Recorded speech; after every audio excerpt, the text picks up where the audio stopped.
Hi, welcome to today's shows. My name is Filip, I'm your host, and today I have a special guest, Terézia. She's one of the Slovak karates. How are you? Thank you very much. I'm great. Okay, we had a little smile.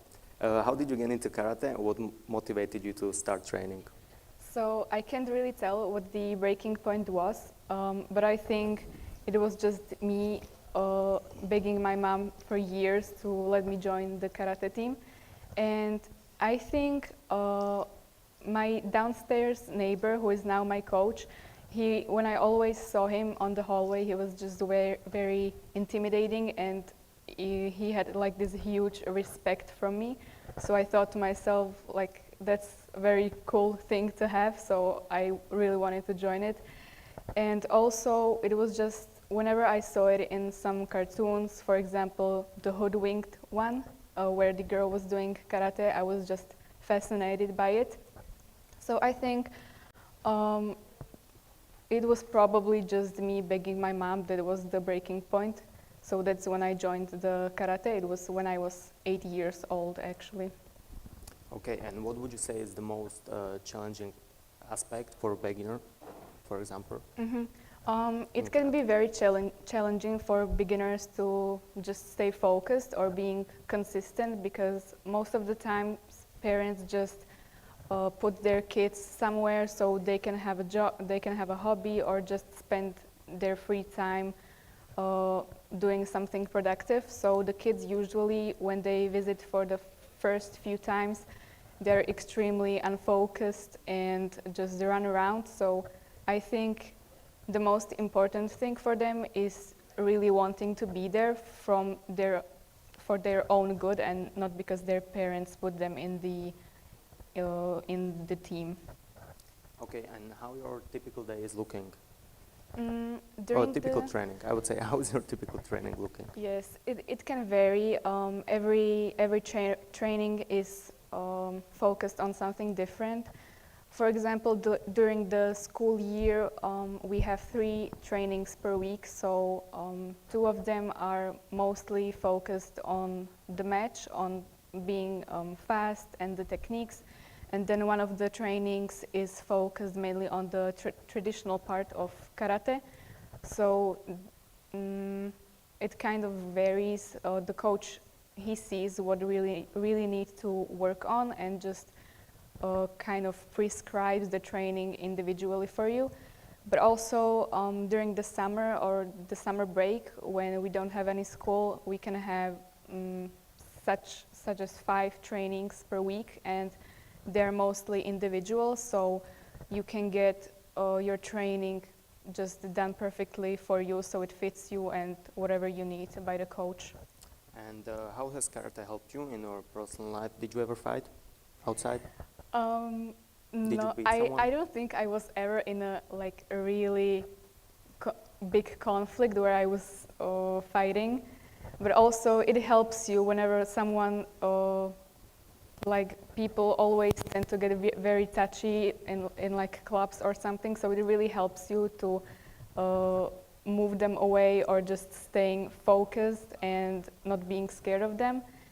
But I think in my life, it helped me with being more patient, because obviously you have to be patient during your journey. It's very difficult to just go from 0 to your first match. It takes a lot of training and a lot of time. And I think other than that, it's probably just being more composed in stressful situations. Because I'm the type of person that gets stressed very easily, so it kind of helped me. Okay, let's say I'm going to ask, what's your greatest memory, or what's your most memorable achievement that you did in karate? Did you win any tournaments? Did you? Yes, I won tournaments, but I don't think I can really just pinpoint what the best achievement was, because every match is extremely different, and when you have your team and your family and friends around you during your match and you can hear them screaming or shouting at you during the last seconds. It's a feeling that I can't really describe to someone who hasn't had this kind of match in their life. But I would say probably my qualifications for the European Championships were one of my favorite matches because my whole team was there, my family was supporting me, so it was a very nice moment. And also the most recent one was getting my black belt, because that it's kind of an... Congratulations. Thank you very much.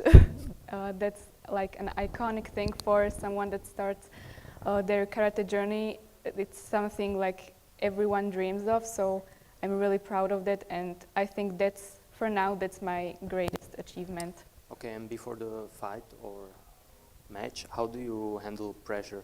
Or, how do you handle pressure? Do you have any ritual or something? Yeah, it's very, very difficult because, as I mentioned previously, I'm a person that stresses too much. But before the match, I can't speak to anyone.